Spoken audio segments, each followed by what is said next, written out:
欢迎回来，这里是薛定谔梦见猫。小李是一位普通白领，每当他进入商场或在线浏览购物网站时，他的心情都会瞬间变得兴奋。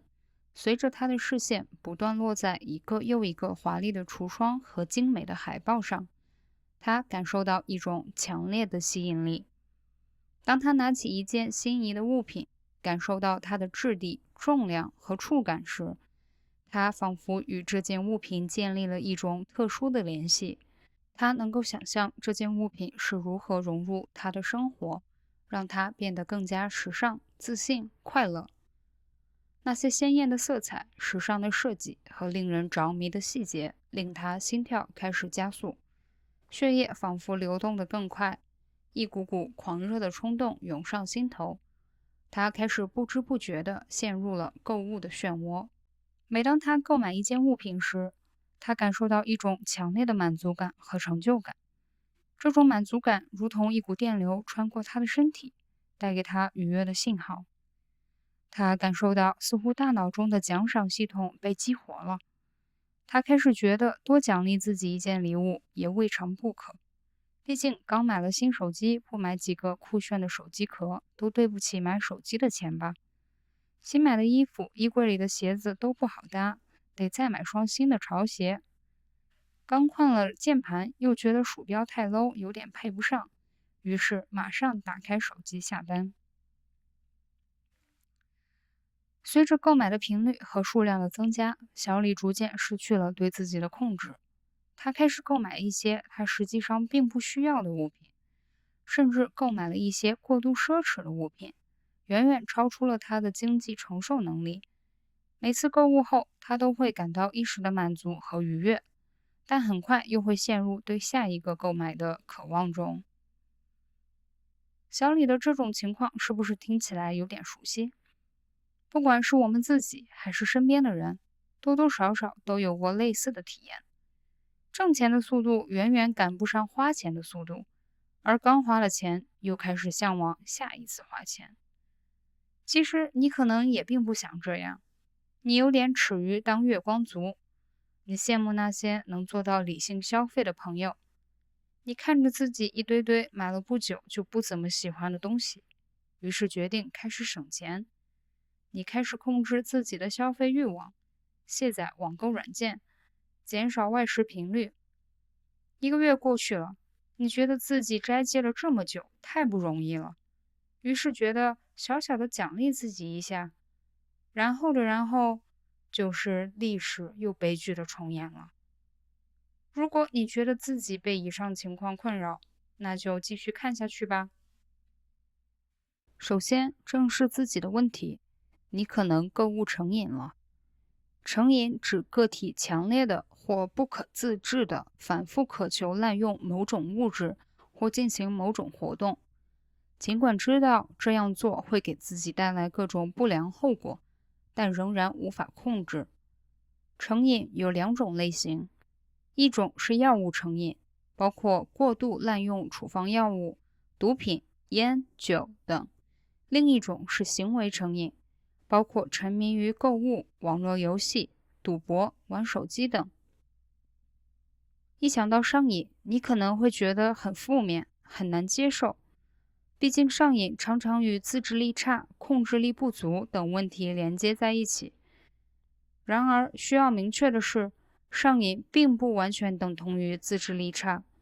上瘾是一种复杂的神经和心理过程，涉及到大脑奖赏系统的改变和成瘾物质或行为对个体的强大影响。它不仅仅是一个意志力的问题，而是涉及到多个因素的相互作用。生理上的成瘾变化、心理状态、环境因素和遗传背景都可能造成对某种行为的上瘾和依赖。社会和广告的影响可以激发消费欲望，并导致冲动消费。社会上的消费文化、社交媒体的影响以及广告的诱惑，都可能促使你在没有充分考虑的情况下做出购买决策。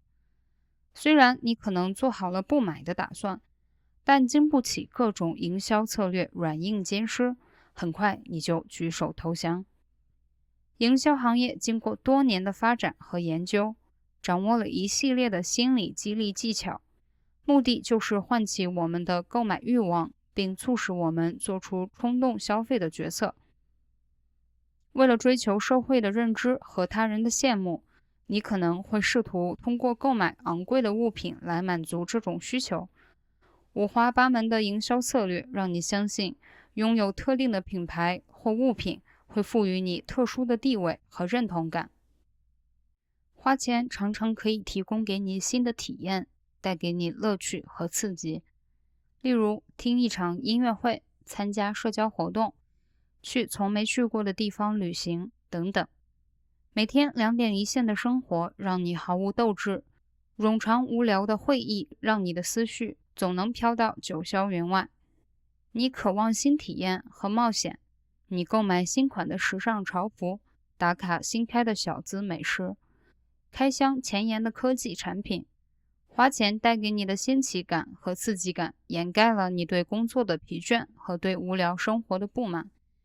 然而，深层的去改变自己的生活又困难重重，因此你只能不断重复这样的生活，即使知道生活不理想，也只能日复一日麻痹自己。你也可能在通过购物来逃避现实中的问题和挑战。研究证明，通过购物获得的愉悦和兴奋感与多巴胺分泌密切相关。购物过程中，随着我们拿到心仪的物品，多巴胺会迅速释放，让我们身心愉悦，从而忘记正在经历的压力和痛苦。这种奖赏机制会形成一种正反馈循环，让你渴望再来一次，即使你的理智告诉你不需要再买了。多巴胺的奖励机制也会让你记住那个很爽的体验，从而每当你觉得压力大、焦虑、痛苦的时候，身体都会渴求购物带给你的爽感。久而久之，用购物来缓解焦虑、抑郁或其他负面情绪，成了你无法摆脱的习惯。你像是在沙漠中不断翻寻水分，反而越来越渴，钱包越来越空。